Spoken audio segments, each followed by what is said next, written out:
अस्सलाम वालेकुम नाज़रीन, मैं हूं आमिरान। आप देख रहे हैं कैपिटल टीवी।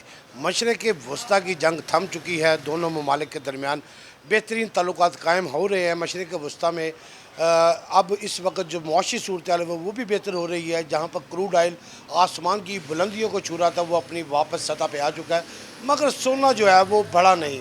कुछ रोज़ तो सोने की कीमत बढ़ी, मगर सोना फिर वापस अपनी परवाज़ को ले रहा है, नीचे आ रहा है। इस हवाले से जानते हैं कि आलमी मंडी में क्या सोने की कदर नहीं रही या क्रूड ऑयल ही काफ़ी देर तक लोगों के जहनों में रहेगा। मेरे साथ मौजूद है लॉर्ड डिवीज़न सराफा एसोसिएशन के सदर शहजाद इकबाल साहब। उनसे बात करते इस हवाले से कि सोना आज भी कुछ नीचे आया, इसकी वजूहत क्या है। जी अस्सलाम वालेकुम शहजाद जी साहब। वालेकुम अस्सलाम। अच्छा शहजाद साहब, बहुत सारी बातें हुई मशरक़ वस्ता में जंग के बाद। सोने की गिरती हुई जो कीमतें थी उस पर आपने बहुत सारी तजज़िये दिए, बहुत सारी आपने प्रिडिक्शन भी की कि सोना कब ऊपर जाएगा। उस वक्त सोना गया भी, मगर ये क्या वजह है? क्रूड ऑयल तो वापस अपनी कीमत पे आ रहा है, सोना क्यों भी ऊपर नहीं जा रहा? देखिए इस वक्त कल जो था फ्राइडे, कल अमेरिका में स्टॉक एक्सचेंज भी बंद थी, बैंक हॉलीडे था, जिसकी वजह से कोई इतनी ज़्यादा ट्रेड नहीं हुई। तो अगर अमेरिका ओपन होता तो हम उम्मीद कर रहे थे कि जी गोल्ड थोड़ा सा ऊपर जाएगा, लेकिन अब पीर के रोज़ जैसे ही मार्केट ओपन होगी तो नज़र आ रहा है कि जब एशिया ओपन होगा तो उसमें थोड़ा सा गोल्ड नीचे की तरफ आएगा, लेकिन उसके बाद अमेरिकन सेशन में गोल्ड को हम ऊपर देख रहे हैं। तो इसकी क्या वजह बनी? आज का रेट क्या है? कल से आज थोड़ा फिर कम हुआ है। देखिए 500 हज़ार रुपये का ऊपर नीचे होना, हम इसको रेट कम या ज़्यादा होना नहीं कहते। ये तो एक डेली की रूटीन मैटर है कि कभी ऊपर कभी नीचे। लेकिन अगर कुछ ज़्यादा मूवमेंट हो तो हम उसको कह सकते हैं कि जी ज़्यादा है, क्योंकि कल की इंटरनेशनल मार्केट बंद हो चुकी हुई है।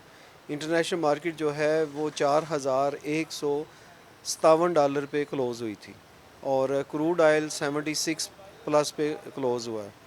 तो इसकी वजह से रेट जो है ना आज 500-400 का ही फ़र्क पड़ा है, कोई इतना ख़ास फ़र्क नहीं पड़ा। आज का रेट जो है 4,44,500 रुपये तोला है। कल 45,000 था, पूरा था कल 45,000 है। 500 इसका यानी कि आज की कीमत जो है गिरी है।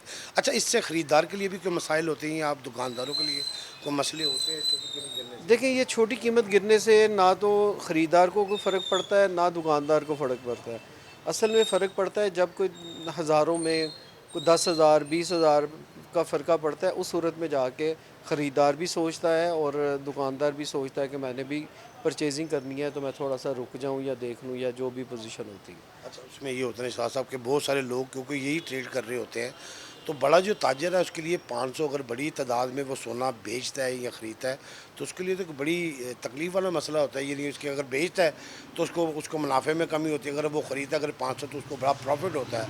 तो इस हवाले से मार्केट पर असर पड़ता है। देखिए मार्केट पे ऐसा जो ये 500 हज़ार रुपये से कोई इतना फ़र्क नहीं पड़ता। ये तो एक चीज़ क्लियर है, 500 हज़ार से कोई इतना ख़ास फ़र्क ना पड़ा है ना आगे नज़र आ रहा है। इसमें सिंपली यही होता है कि जी जो छोटा क्लाइंट है वो देख लेता है कि जी चलें 500 कम हुआ है तो ले लें, को 500 बढ़ गया है तो सेल कर दें।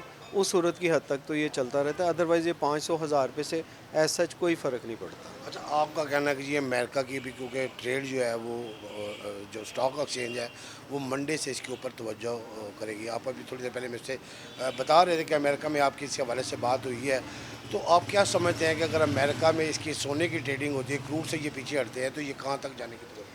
देखिए मैं अब आपको गोल्ड के ऊपर सबसे पहले अफेक्ट होती हैं दो चीज़ें, एक क्रूड ऑयल, दूसरा यूएसडी इंडेक्स, डॉलर इंडेक्स।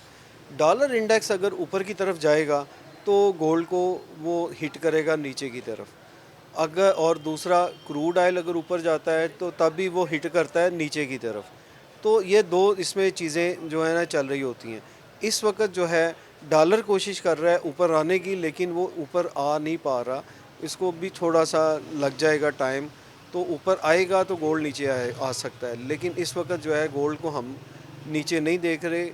परसों इंशाल्लाह जब मार्केट ओपन होगी, एशियन सेशन आता है, तो उसमें जो नज़र आ रहा है कि क्लोजिंग हुई हुई है $4,157 पे, ये को थोड़ी सी डाउन आके फिर ये अपनी पोजीशन को बहाल करेगी और अमेरिकन सेशन के आते तक जैसे ही अमेरिकन एंटर होंगे तो इसको मैं थोड़ा सा ऊपर देख रहा हूँ, ये 42 4250 तक भी जा सकती है। अच्छा शाह साहब, क्रूड ऑयल क्योंकि अब वो पकड़ धकड़ तो नहीं रहेगी, क्योंकि अब नहर बस भी खुल चुकी है। मशरक़ वस्ती के हालात भी बेहतर हो चुके हैं। ईरान अमेरिका की जो जंग है वो भी थम चुकी है कि छोटी छोटे अगर लिबनान और इसराइल के दरमियान अगर कोई मामला तो रही तो उसका पूरे मशरक़ वस्ती पे तो कोई असर नहीं पड़ रहा। आप क्या समझते हैं कि अब क्रूड जो है वो वापस ऊपर जाएगा अगर ये हालात होते? तज्जियाती तौर पर आप इसे किस नज़र से देखें? देखिए, इस वक्त अगर तो ये रास्ता खुला रहता है, कोई प्रॉब्लम्स नहीं होती, तो फिर तो क्रूड को ऊपर जाता हुआ नहीं देख रहे। क्रूड जो है वो हो सकता है कि थोड़ा सा डाउन और हो जाए। तो अब आप देखें कि उसका फ़ायदा इस वक्त हुकूमत पाकिस्तान ने हम लोगों को भी दिया है। रात को तकरीबन कोई 75 रुपीज़ के करीब जो है वो फ्यूल प्राइस नीचे लेके आए हैं। अभी मेरे सामने मैं देख रहा हूँ कि ये एक पेट्रोल पंप पे 301 रुपये कुछ पैसे आ रहा है, जो कि 2 दिन पहले जो था वो 370 कुछ था। तो अब ये फ़र्का जो है, ये इसके समर जो हैं, समरात जो हैं, वो आवाम तक मुंतकिल होने शुरू हो गए हैं, जिसके लिए हम हुकूमत के भी शुक्रगुज़ार हैं। और जो ये पॉलिसी बना के अब इसको महंगाई की तरफ भी तवज्जो देंगे हमारे इंशाअल्लाह ताला हुक्मरान, और मुल्की जो है तरक्की के लिए और इसकी मईशत के लिए जो है ना, अब वो मैं उनसे यही कहूँगा कि आपका ज़्यादा ज़ोर अब मुल्की मईशत की तरफ होना चाहिए। अच्छा शाह साहब, आप क्योंकि एक अहम अहदे पर मौजूद हैं ताजरों के, तो आप समझते हैं कि भाई अगर पेट्रोलियम मसनूआत में कमी के बाद और आलमी मंडी में इस्तेकाम के बाद आपके कारोबार को, क्योंकि आप एक एसोसिएशन को रन कर रहे हैं, आपसे बहुत सारे लोगों की तवक्कुआत है, तो आप समझते हैं कि जो सराफा हैं, ये जूलर्स हैं, इनके लिए भी कोई बेहतरी आती नज़र आ रही है? देखें, अगर तो ये मईशत बेहतर होती है तो लाजमी है कि जूलर्स के कारोबार पे भी बेहतरी आएगी। मुल्क चलेगा, लोगों के पास पैसे होंगे तो आके हमसे भी शॉपिंग करेंगे, कोई कारोबार चलेगा, कोई बेहतरी की तरफ जा सकते हैं। अगर लोगों के पास एक्सेस पैसे ही नहीं होंगे, अगर वो सारी उम्र इसी फ़िक्र में रह जाएं कि बच्चों की फ़ीसें देनी है, मेडिकल है और यूटिलिटी बिल्स हैं, इनसे निकलेंगे तो एसेसरी की तरफ आएंगे, ज्वेलरी की तरफ आएंगे या किसी दूसरी चीज़ की तरफ आएंगे। वो उसी सूरत में आएंगे कि मुल्क में महंगाई को कंट्रोल किया जाए और मईशत को बेहतर किया जाए, तो इंशाअल्लाह ताला सारे हालात आपके सामने बेहतर से बेहतर होते चले जाएंगे। कुछ लोग पूछते हैं कि अगर सोने की इतनी महंगी जो आइटम्स हैं वो लोगों के लिए नाकाबिले ख़रीद है, मगर जो हमारा मिडिल क्लास है वो एक बड़ी तादाद में है, तो आप समझते हैं कि मौजूदा जो सोने की जो कीमत है वो उन तक उनकी पहुंच है? अगर मुल्की हालात बेहतर होते तो यकीनन डॉलर को नीचे जा, जब तक डॉलर नीचे नहीं जाएगा सोना अपनी जो कीमत है वो आवाम तक नहीं पहुंचेगी। तो क्या रेट होना चाहिए एक आम आदमी का? 1 तोला या 2 तोला अपनी बेटियों को शादियों पर देता था, अब उनकी ख्वाहिश है, अब वो आर्टिफिशियल पे आ गए, तो क्या कीमत होनी चाहिए कि जो एक आम आदमी की ख़रीदे कुव्वत तक वो हो सके? देखें, अगर आपको थोड़ी सी पीछे चले जाएं, आज से 20 साल पहले 2005 में तकरीबन 5,000 रुपये तोला था। ये 20 साल के दौरान अब आप देखें 5,000 से उठा चला गया 5,90,000 रुपये तक इसने टच किया कमोबेश। तो ये सारी सूरत हाल है। वक्त के साथ साथ लोगों की जब इनकम बढ़ती है तो ये चीज़ें भी अगर महंगी होती हैं तो उनको कोई फ़र्क नहीं पड़ता। लेकिन इसका रेट जो है ये अगर कोई कम रहेगा तो कारोबार चलेगा, अगर रेट ऊपर चला जाएगा तो फिर वही हालत होगी कि जी वो जिसने को 5 तोले डालना है वो कहेगा कि जी मैं 2 तोले बेटी को दे दूँगा, 1 तोला दे दूँगा, फिर तो यही चीज़ चल रही है। जी बिल्कुल ऐसे ही होता कि दुकानों पे रश नज़र आता था, हर वक्त कोई ना कोई गाहक ज़रूर बैठा होता था जब सोने की कीमत एक आम आदमी की पहुंच तक थी।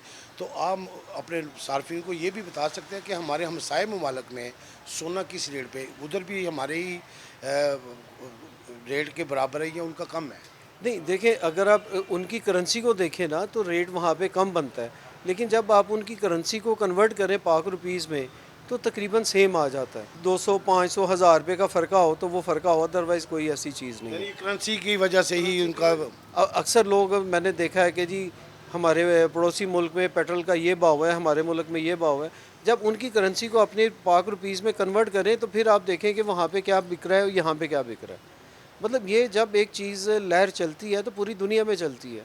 महंगाई अगर आई है तो पूरी दुनिया में आई है।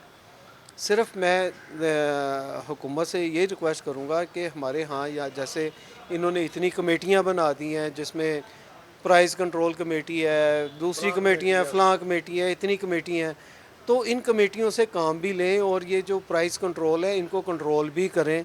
और ये मत देखें कि ये छोटा दुकानदार है या बड़ा दुकानदार है, भाई सबसे यकसा सलूक किया जाए। हाल ये नहीं है कि रेडी बान को ही पकड़ लिया जाए कि भाई तुम ये काम कर रहे हो, तुमने 5 रुपये ज़्यादा लगा दिए हैं, और वही चीज़ अगर कोई बड़ा शॉपकीपर 100 रुपये ज़्यादा बेच रहा है तो वहाँ पे नहीं है। तो इन चीज़ों को भी मद्देनज़र रखते हुए वो सारी चीज़ों को कंट्रोल करें, और इंशाअल्लाह ताला अगर ये कमेटियाँ प्रॉपर काम कर गई तो इंशाअल्लाह ताला पाकिस्तान तरक्की के लिए रास्ते खुले हैं और इंशाअल्लाह तरक्की करता नज़र आएगा। इंशाल्लाह शहजाद साहब, इंशाल्लाह होगा, मेरा मुल्क तरक्की करेगा, मेरे लोग खुशहाल होंगे। आखिर में आप सोने के हवाले से हमारे आम सार्फिन को कुछ खुशखबरी देना चाहेंगे कि भाई इनकी पहुंच तक है या इनको इसका कोई फ़ायदा होगा? देखिए, इस वक्त जो इन्वेस्ट करके बैठे हुए हैं उनके लिए तो मैं दुआ गो हूँ, और उनसे यही रिक्वेस्ट करूँगा कि जहाँ आपने इतना सब्र किया थोड़ा सा सब्र कर जाएं। आपको अच्छी प्राइस में ये दे के आपका लॉस नहीं होगा, आप इससे निकल जाएंगे। और जो इस वक्त कोई बेटी के लिए या किसी के लिए अगर कोई परचेजिंग करना चाह रहा है तो उनसे भी मेरी यही रिक्वेस्ट है कि this is the best time. Gold इस वक्त नीचे है, हालात इंटरनेशनली हमारे ममालिक के मुल्क के अगर बेहतर हो जाते हैं तो आप देखिएगा कि ये गोल्ड भी ऊपर चला जाएगा। चांदी के हवाले से अभी कुछ आप मालूमात दे दें हमें। चांदी के हवाले से ये है कि चांदी का मैंने आपसे कहा हुआ है कि 6 माह से 1 साल के अरसे में ये चांदी ऊपर जाएगी, लेकिन उस पीक पे नहीं जाएगी। ऊपर जाएगी ज़रूर लेकिन उस पीक पे नहीं जाएगी। बहुत शुक्रिया शहजाद इकबाल साहब, आपका हमारे साथ मौजूद है। लॉ डिवीज़न सराफा एसोसिएशन के सदर शहजाद इकबाल साहब, इन्होंने बहुत सारी बातें की। इनका ये कहना था कि सोने की जो रखने वाले सार्फिन हैं उनको सब्र करना है। सोना एक बार नीचे ज़रूर आएगा जब सोमवार को या अगर उससे अगले दिन आलमी मंडी खुलती है तो उसमें सोने की जो कीमत है वो नीचे आएगी, मगर जैसे ही अमेरिकन कंपनी आती हैं सोना फिर बूस्ट करेगा, ऊपर को जाएगा। सिल्वर के हवाले से भी इनका कहना है कि वो 6 से 1 साल तक वो बूस्ट पकड़ेगा। दूसरी उन्होंने बहुत सारी बातें की हुकूमत के हवाले से, जो कमेटी है मुख्तलिफ पंजाब हुकूमत ने बनाई प्राइस कंट्रोल के हवाले से। इनका ये भी कहना है कि छोटे दुकानदार या रेडी बानों की बजाय अगर बड़े बड़े दुकानदारों के ऊपर भी चेक एंड बैलेंस रखा जाए तो लोगों की बहुत सारी जो लूट मार है वो ख़त्म हो सकती है। लोग मुआशी तौर पर बड़े दुकानदारों के हाथों भी पिस रहे हैं, वो बेहतरी की जानिब जाएंगे, उनके पैसे बचेंगे, लोग खुशहाली की जानिब जाएंगे। सराफा एसोसिएशन मुल्क की हालात बेहतर होते ही अपनी पीक को पकड़ेंगे और आने वाले वक्त में सोना अपनी जो कदर है वो दोबारा बहाल कर लेगा। जी।